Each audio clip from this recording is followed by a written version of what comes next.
मैं आपको बताता चलूँ कि सूडान की आबादी में मुसलमानों का तनासब 97% है।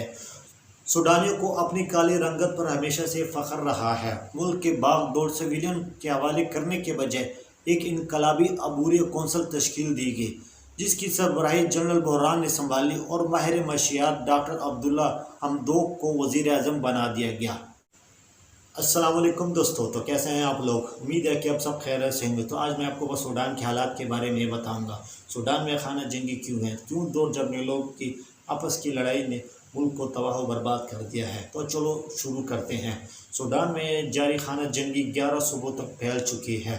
खार्तूम में फ़ौज की पैरामिलिट्री फोर्स यानी कि RSF के ठिकानों पर बम्बाई से 500 के करीब हलाकतें हो चुकी हैं। इस पर सऊदी अरब का कहना है कि वो दोनों फ्रीकैनों से जंग बंदी के लिए बातचीत कर रहे हैं।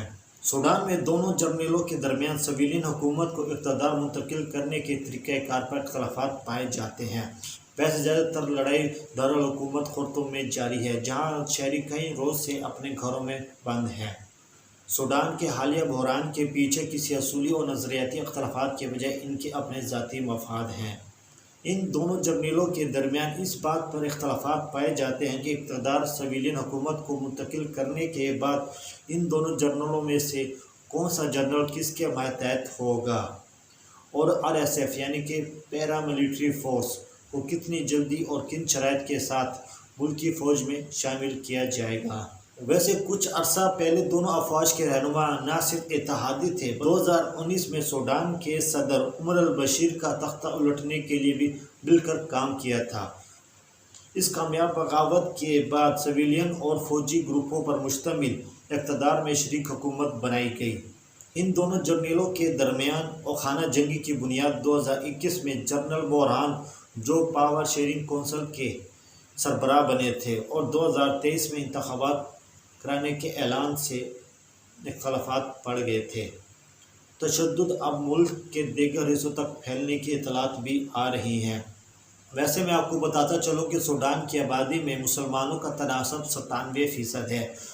सूडानियों को अपनी काली रंगत पर हमेशा से फ़ख्र रहा है। 3 साल पहले सूडानी अवाम ने फ़ौजी इक़्तिदार के ख़ात्मे के लिए तहरीक चलाई।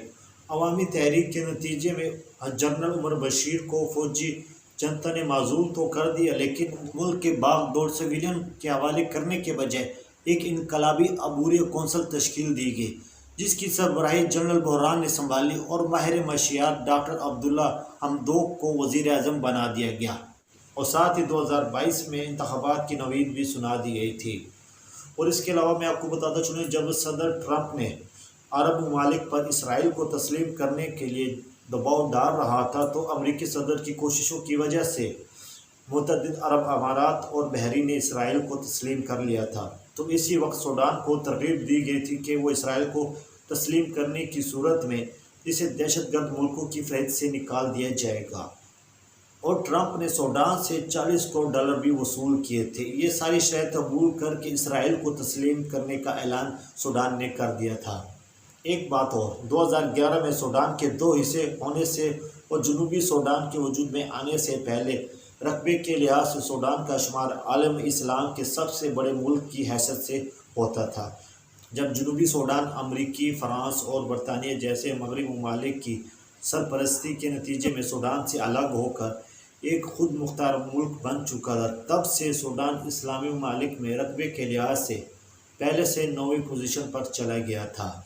जैसे कि आपको पता है कि रूस और यूक्रेन की जंग की वजह से पूरी दुनिया पर इसके असरात पड़ रहे हैं। अगर सूडान में ये खाना जंगी जारी रही, अगर ये जंग बंदी नहीं होती, तो इसका असर पूरे खत्ते पे पड़ेगा। चाहे इतनी महंगाई हो रही है तो वहाँ और भी माली अदम इस्तेहकाम में और ज़्यादा इजाफा हो जाएगा। मेरी तो दुआ है कि इन दोनों जर्नलों को अल्लाह हिदायत दे, ताकि खाना जंगी बंद हो और वहाँ के लोग सुख का सांस ले सके। अगर आपको मेरी वीडियो पसंद आई है तो मेरे चैनल को लाइक और सब्सक्राइब कर दे। खुदा हाफिज़।